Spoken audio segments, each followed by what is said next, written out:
Hello and welcome to this presentation entitled Analysing and Solving UI Performance Problems on Embedded Hardware.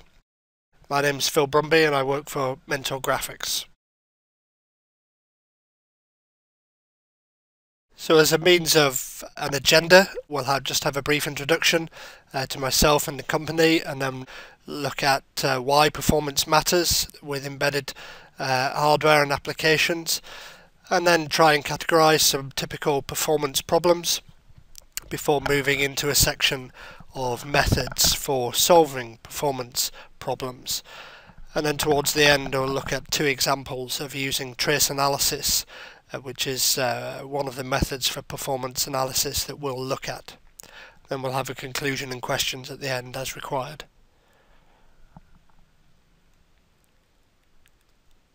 So as a means of introduction, my name is Phil Brumby. I'm a Senior Technical Marketing Engineer, formerly a software engineer in user interface technology and mobile gaming space.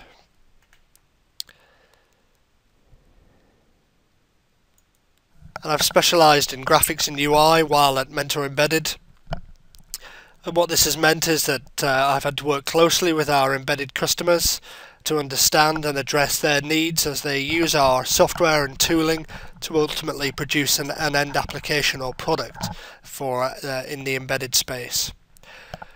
This has included OS use. It's been across OSs, so including Nucleus, which is Mentor's own real-time operating system, but also embedded Linux and Android. What this gives is a focused and valued approach on this topic, in that I come at it from an end user's perspective, really. So just briefly, Mentor Embedded. So Mentor Embedded is a division within Mentor Graphics, and this is specifically where I work. It's a global division. And what's important really off this slide and these details is that Mentor has a committed history to Linux OSS initiatives, and because we'll be looking at performance analysis with the open source Qt technology today.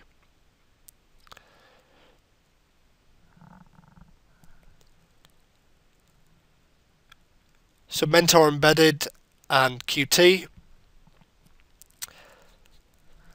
Where are the two joined together at the moment? Well, Mentor has 20 years experience of working in the embedded markets, enabling customers in automotive, industrial, medical and consumer electronics.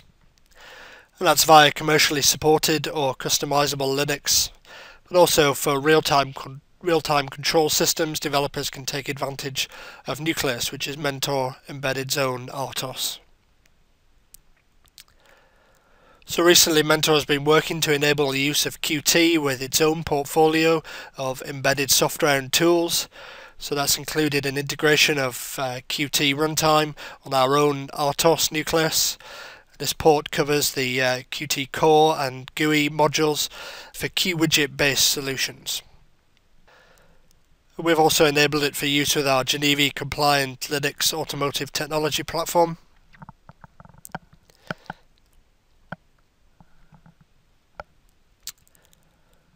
So we come to a section here entitled Performance Matters. So why does UI performance matter to Mentor Embedded?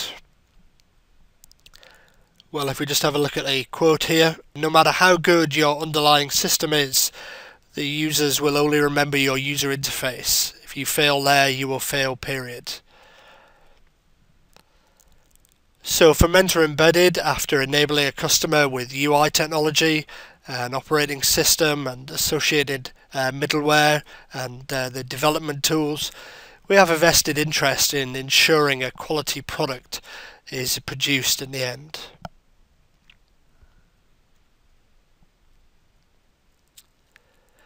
So why are performance problems an issue today? Well, expectations from the smartphone experience, the smartphone explosion, has raised customer expectations, therefore significantly raising the performance bar for all embedded devices to try and replicate in part or in full the smartphone experience. And the problem with that is, despite advancements in hardware capability, embedded UI development must still pay careful attention to platform capabilities.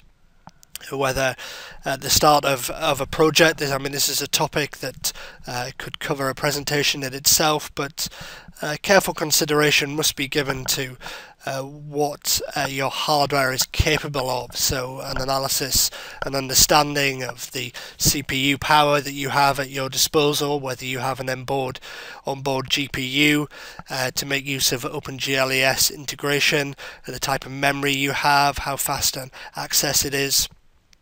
And GUI performance is generally render bound, so the more pixels you have to render, the greater the performance cost, and the more pixels you're pushing around the screen, maybe in animations and designs. You must pay careful attention to just what your embedded hardware device is capable of, so you don't come against performance problems that ultimately are just a constriction of the hardware that you're using.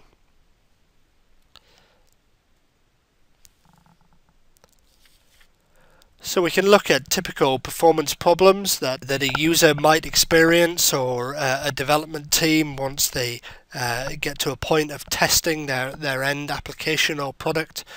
And I've categorized these into three different types of problem. So the first is responsiveness, and that is how quickly a UI responds to an input event, whether that's a touch or a drag, or key presses that then require the UI to react in some way. So customers are keen to avoid a user interface that is perceived as laggy, or something that is slow to respond to user input events, and we can call that responsiveness problems. Then we have animation smoothness. So this is something that's typically measured in frames per second, or FPS. So that is the amount of frames that are being rendered when the UI is performing some sort of animation or transition on screen. And typically an acceptable frame rate is something that would be between 30 to 60 FPS, or frames per second. So where the frame rate would drop below this, you're going to experience animations that look stuttery or jerky across the screen, and so detract from the user interaction experience. So the second category there is animation smoothness. Finally, we have startup time, and so typically the amount of time that an application or a device takes to start up, or maybe resume from a sleep or power down. And startup time is often obviously affected by the OS that's being used, the type of UI framework, and the application processing, associated resource loading and graphics computation within the user interface. So these are three areas that can be used to capture really and summarize a lot of the typical performance problems on embedded hardware today.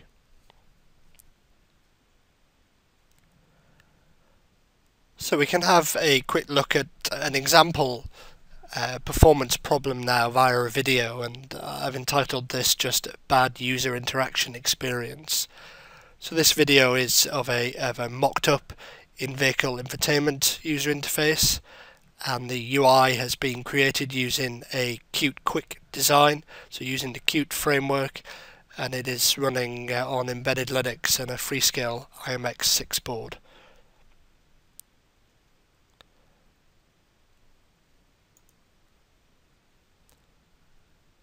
So what we're going to see here is just via a mouse in this case, but it would be just touch screen, is that a user is interacting with the UI, just tapping and changing settings on and off. But when he goes into his multimedia menu and looks at his menu albums, he's going to encounter a problem when he scrolls through this content, in that the scrolls, the UI is slow to respond, and the smoothness of the sliding of the albums is pretty poor, so the frame rate has dropped off significantly. So I've entitled that just a bad user interaction experience, and where the user would expect a clean and smooth scrolling menu, he was getting slow response to his input and quite a jerky animation. And we'll analyse this example later in the presentation to see just what was going on.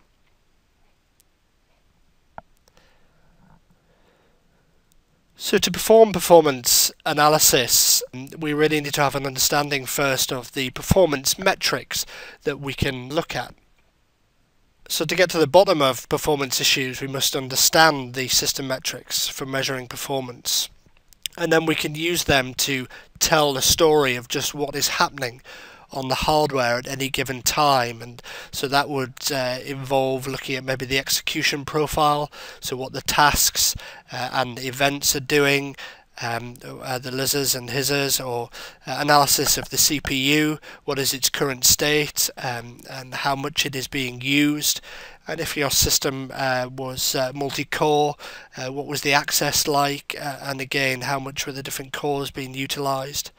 Or maybe even the memory, the pools that you've got, their usage, and what load was being put on them, or maybe any file system activity. So this is what I would call a system metric. And then alongside those, they should be coupled with computational user-defined metrics. So by that I mean values of analysis for something maybe like frame rate. So frame rate is something that you have to generate and calculate, so the number of frames averaged over a period of time, or maybe something the amount of pixel load in the system, or the runtime data requests that are going on, the percentage of the screen that is getting redrawn at any given time. And these are essentially computational user-defined metrics, but used alongside those system metrics above, like the CPU state, what is happening within memory, and the execution profile. We can build up a story of how the system is performing across the board to try and analyse our performance problems. Before we look at methods of analysis at this point related to the Qt framework, which is the UI framework we'll be using to perform some analysis later, we should ask the question, QWidget or a QML or Qt based solution. So these are the two types of UI that you can build with Qt. And from our own engagements and experience in the embedded space, significant use cases still exist for the deployment of both Qt solutions. So one slightly lower end, so that is QWidget, or QML solution for higher end embedded devices. So we still see the need to deploy QWidget based solutions where there are memory considerations, a requirement for a smaller footprint, and maybe the hardware also doesn't have a GPU yet. Lower end and mid-range hardware maybe hasn't, GPUs haven't been enabled on, and that is a requirement for a QML based solution. So a QWidget based solution is still required. And finally, some markets still require static and traditional 2D style button and control UIs, typically medical, which is much the forte of a QWidget based solution. But ultimately, the best performance analysis tool should cover both. So we'll go through a range of methods and tools now for looking at performance analysis, and it makes sense to start with the most simple and move up into more sophisticated solutions. So as a starting point, we'll just look at the humble printf, as basic as you can get, really. So a common scenario is an engineer has established that debugging, use of GDB didn't help, so he or she thinks I'll add some printfs, and then we have a typical usage line there that would output some information to the command console. And the real pros for a printf obviously is that it is very simple and easy, and that it works almost anywhere within code. The real problem though with printfs is that it is ultimately low performance and inefficient because of the associated string formatting that is done in producing the output, and then whether that output is over serial or being saved to a file. This equates to poor performance really for what it does. And then there's this associated sequence of adding a printf, rebuilding, rerunning, looking at the output, tweaking, and then rebuilding, rerunning, removing, rebuilding, rerunning. And it's a particularly time inefficient sequence when you are just using a printf. And ultimately you've got a significant problem in post-processing the results, which are just lines and lines of command prompt based outputs.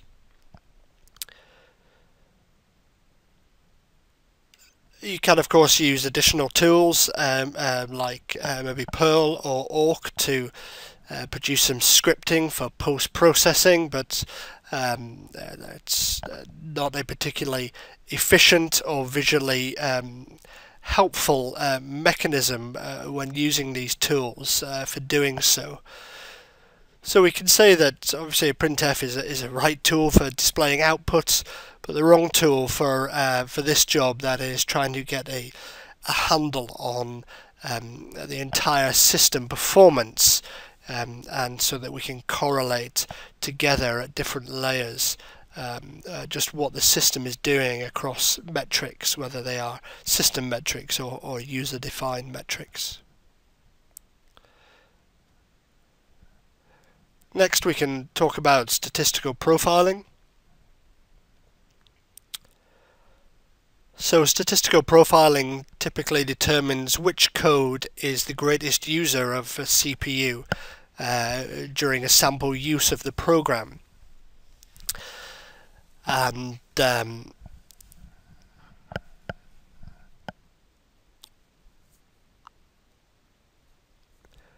example software might be again might be perf or oprofile or vtune, which is a commercially available statistical profiling tool.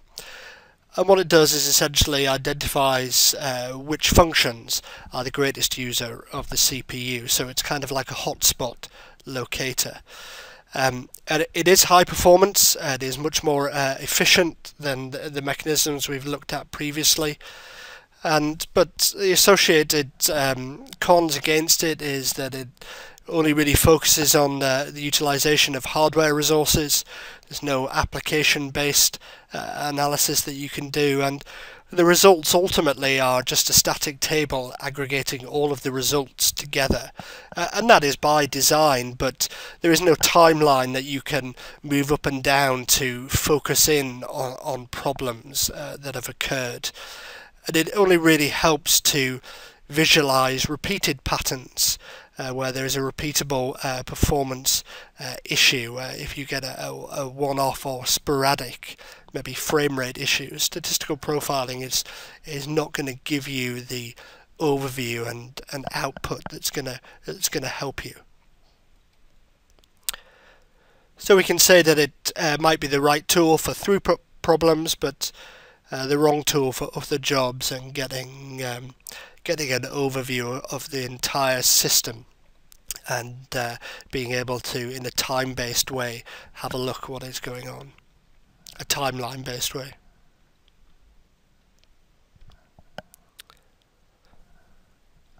The next method we can look at I've entitled as tracing. So tracing is like a printf, but much lower level and therefore higher performance. Usage is a single API function call that is provided by your tracing software. And because it is a lower overhead, you can add these trace points to a lot more code in one go and across many different layers. So whether that's down in the GPU driver or in the animation framework and the application, just to see how they are interacting. So it helps correlate activity at many layers. Excuse me, and it does, of course, reduce that tweaking, rebuilding, adding cycle that we talked about with printfs, in that because you can be more liberal in the seeding of it, seeding of these trace points, you can shorten that by using more of them. However, you do have an associated problem again, like printf, of post-processing the results. You essentially have a large amount of data output, but it's difficult then to, certainly in a visual way, try and find slow and conflicting routines within your software. You need to make use of some sort of visual analysis for a better overview.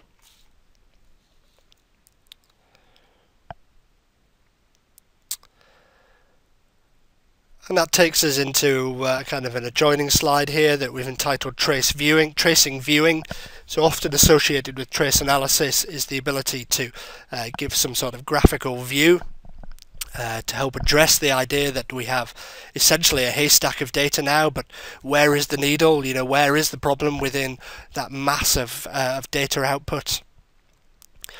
And the strength of trace viewing is that you can show the events graphically and represent them visually on screen. And some trace viewing software allows basic features to allow you to search and filter that data. But it does still depend on the user to find the patterns that are representing the problems within the system.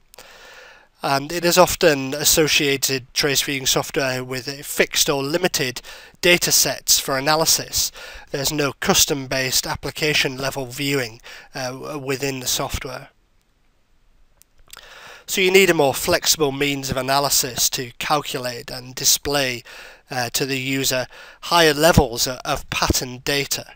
And we'll move into a section now of performance analysis that really enables that. So at this point it's worth talking about the performance analysis software QML Profiler. So this is provided within the Qt framework. And this is a purpose-optimized performance tool for QML or Qt Quick based designs. So typical usage would be like if I'm using a QML based design and I think my problem is strictly within my application, then QML Profiler is a purpose-designed and very powerful tool for analyzing what is going on within your QML design. So it has deep QML comprehension. However, it doesn't provide any system-wide analysis or interactions of system metrics, and ultimately it is only for use with QML-based Qt designs. It has no Qt widget coverage, and Qt widget-based designs are still used a lot within the embedded space. So building on the ideas that we introduced earlier, we introduced tracing as a means for performance analysis and then trace viewing. We could take that further into trace analysis now, so task-centric analysis to calculate and display a system-wide and more user-defined visual analysis of the system. And that is where we can go into a live demonstration of trace analysis software. With some examples of bad user interaction experience first of all, and other performance problems. So we'll do that now.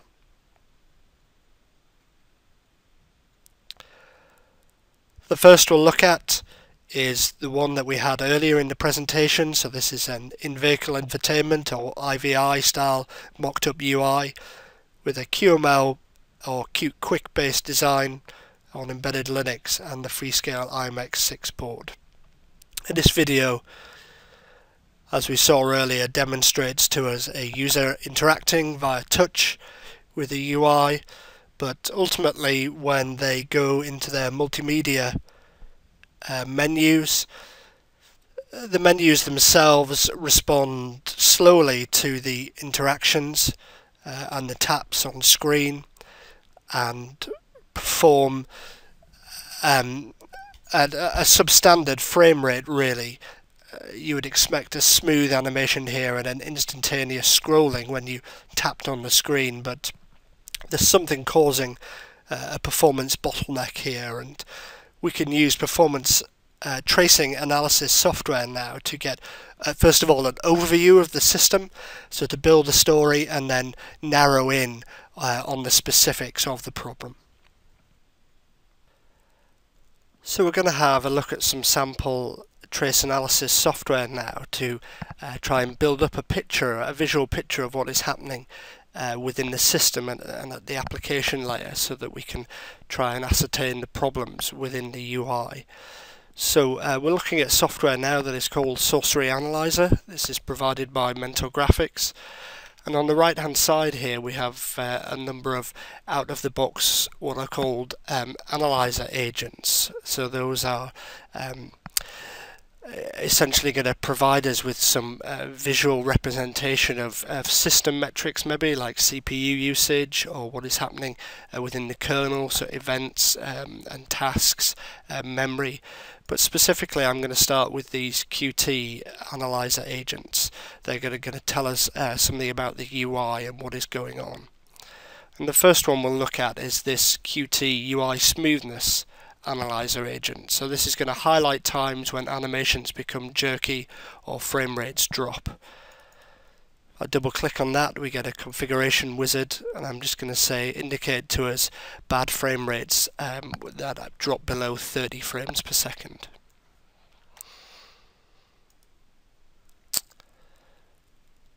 So you can see visually now we have two graphs essentially shown to us. So we have a state graph across the top with just some green and red sections to indicate bad and good frame rates. And then below we have a line graph, and up the y-axis this is the average frame rate between 0 and just over 60. The reason the graph drops off to 0 at points is because there were no animations taking place at that point, so an average couldn't be taken. So I'm just going to zoom in just by dragging on this section here, so it becomes a bit clearer across the top. We've got some large section of bad frame rates, so that is an average below 30 frames per second. And the line graph really represents that as well. So you can see we've definitely got a frame rate issue here. We need to continue to build up a story of what is going on. So the next analysis agent I'll open is this Qt UI latency. So this is an agent to determine where the Qt system has latency issues.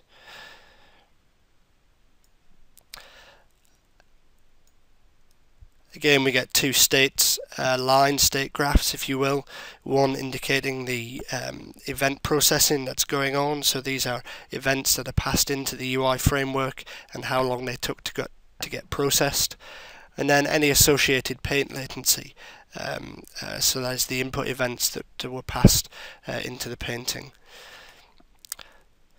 So you can see here we've got, I'll zoom in on this section here, so within the event processing line we have certainly a significant delay here over processing a certain event. It took over 100 milliseconds. During that time, first of all, there was an associated latency with the painting of that frame, and then there were no other frames you can see after that point. And this coincides with the drop-off that we can see here. So again, let's continue to build up. We can have a look at the Qt UI core events. So these are the events that are getting passed around internally, and we'll zoom in on one of these bad sections. So you can see the last event that was passed in was a mouse move, and no other event was processed for quite a long time after that. So we can ascertain that it was while we were dragging, which we know we were having dragging latency issues. And again, on this line here, we can see the animation timer tick, and there were no frames between these points, so frame rate was significantly affected as well. I'll just remove that one for the sake of resolution, so we can continue to see. So we need to start getting into the design now, so we'll open up a analyzer agent called Qt QML activity. So these are all the events that are happening within the QML system. So this was a Qt quick design created with the Qt framework, and we're going to have a look at the specific design files, which are QML files, so that we can see the activity on them and maybe get a better idea of where we need to be looking within the code to find out these issues.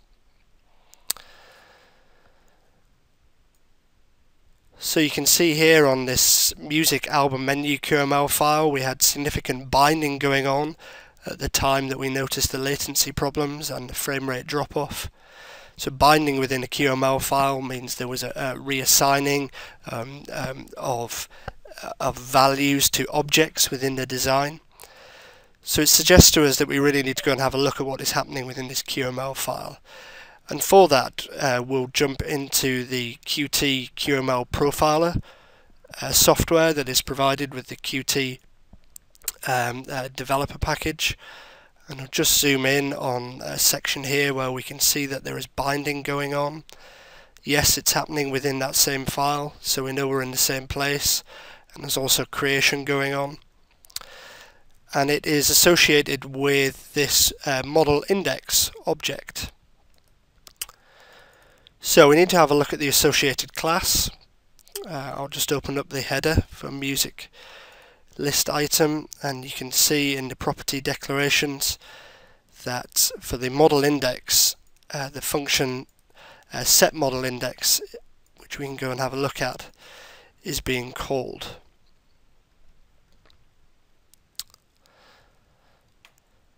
So there's not much within that class function, but we can see that it's calling this fetch music info. And when we go and have a look at that function, we can see that there's a database session being initialized here and queries being run. So it is calling out to a database software to get the music album info. So it suggests that there's a problem here. So what I've done is these blue API calls are trace points. So I'm adding in some trace points for our analysis software to indicate what is happening at that given time. And we can switch back into our Sorcery Analyzer software. And what is quite powerful about it is that instead of using one of these pre-created analysis agents, we can go and create our own custom one based on the API trace calls that we've added. So they were in this music item fetch function, and I'm just going to create a state graph because it's string information. And you can see now at this point where we had the binding, we've got the specifics of what was happening in the software when we were calling out to the database. So this is all in line, remember, with our latency and frame rate issues. So let's zoom in a bit closer. So about 50% of the time was spent connecting to the database, and then there was maybe 40% running a query, and then 10% fetching the field values. So we can see that there's some lengthy process going on here. So to take the analysis a little further, I also added trace points to the third-party database software to see if we can see specifically what is going on within there. So again, we'll just create a state graph.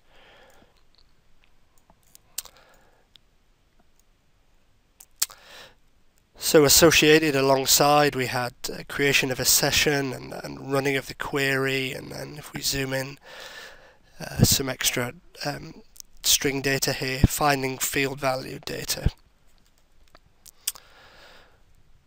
So what is obvious at this point is that let's close this one down, you can see that it is this calling out to the database software that is clearly a lengthy process on your UI thread, and maybe the database software is constrained by network speed or hardware, or it is third-party software that is poorly written. So the solution obviously is to try and reduce and optimize the amount of time that it is taking to make these calls into the database. Ideally, if you can't do that, then you should look to offload the overhead of the database calls to another thread, so making it asynchronous with your UI thread, and not causing the UI to slow down. Maybe you could use some placeholder data. The second example we could look at I've entitled intermittent frame rate issues. So this is a Qt widget based design this time, and it is just a mocked up style UI for a washing machine, maybe that implements a smart energy profile. And this demonstration is running on the Nucleus RTOS provided by Mentor in the QEMU emulation environment. And what this video is going to show is that as the user interacts, and there are some animations on screen, there are intermittent frame rate issues that cause the animations to stick. So looking at the timeline bar here that's progressing,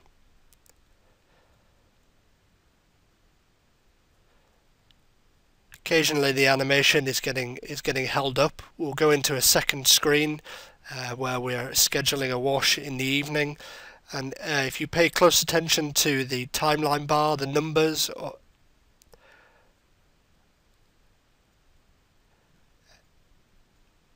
every now and again they are sticking, but not in a repeated pattern. It seems quite sporadic.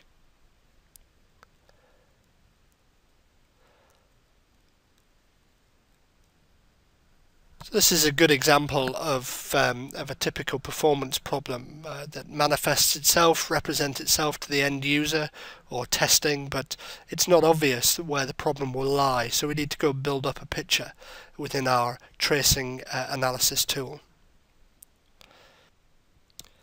So in this second example, again, we're going to be using the Sorcery Analyzer software to try and build up a visual picture of what is happening across the system, from application and UI specific analysis to the underlying system metrics, maybe this time to get a broader picture of what is happening.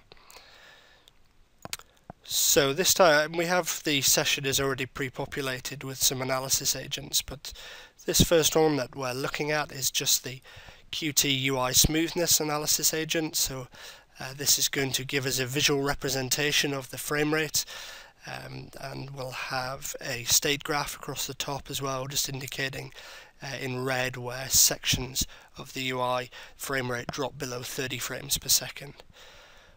So you can see, as was the experience of looking at the UI, that there are sporadic, not in a repeatable pattern or for any length of time, drop-offs in the frame rate, which are causing our animations to become jerky and non-smooth.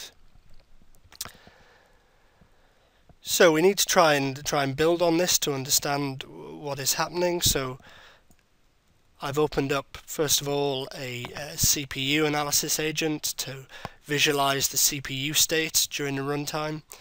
You can see that it is being used quite a lot, really. There are points where it is free, but it's not really giving us much additional information. I'll just close that down. Now you can, from a kernel perspective, have a look at the task profile to see what the underlying system tasks are doing and how they're accessing the CPU, and if any are being caused to wait or block other tasks. And this is represented here in this graph, in these state graphs. So I'll just minimize this so that we can see, and maybe bring up a cursor so we can align things. So at this point where we've got significant frame rate drop off here, we can see that we have our root task. So this is the task that is the UI thread. Let's zoom in. And for a significant period here, this task was ready and waiting to access the CPU, but was unable to do so for a period of time. So if we have a look at the other tasks that are running within the system, we can see that the reason that happened is because another task was running and blocking the UI thread. This task called GC.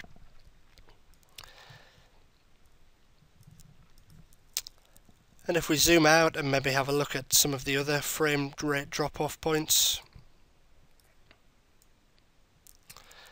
here's quite a big one. Again, you can see that the UI thread was ready and waiting for access to the CPU, but this GC thread was essentially hogging or tying up the CPU. So we need to try and work out what this thread is doing, and to do so I've just added a memory analysis agent. So that is showing the different system memory pools and their current levels and whether there's assignments going on. You can see these line graphs that we've got activity. Again, if I just put up a cursor, so at this point where we had frame rate drop off, let's say here, and we scroll down, you can see that there was a freeing up of system memory, which eventually then tails off and then gets freed up again. So from that we can ascertain that this GC thread, it may have been obvious, GC standing for garbage collection, is a system thread that is cleaning up memory, but the problem here is that it has a too high a priority within the system, and that when it is scheduled to run, it is blocking the UI thread and causing the frame rate issues. So a solution here would be to lower the priority of the garbage collection thread, or maybe put in some intelligent scheduling to understand that when the UI is not animating, then that would be an appropriate time to tidy up any memory. But you can see by building up a visual picture from an application UI layer all the way down to the system layer, we've been able to ascertain what the problem was here.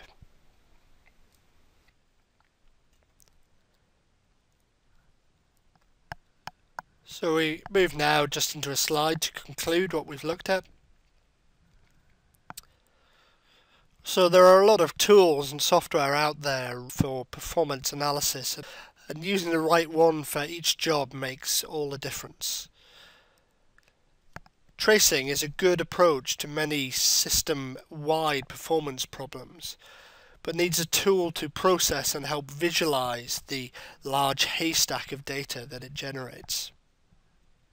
Sorcery Analyzer, which is the software we've been looking at in the live demonstrations, can perform trace analysis at the operating system layer, at the Qt framework or the UI framework layer, and even at the application layer that we've seen. And so build up a story right across the system to help get to the bottom of performance problems. If you require any more information, there is a web link there to link you to the Sorcery Analyzer software, and we can move into a section on questions.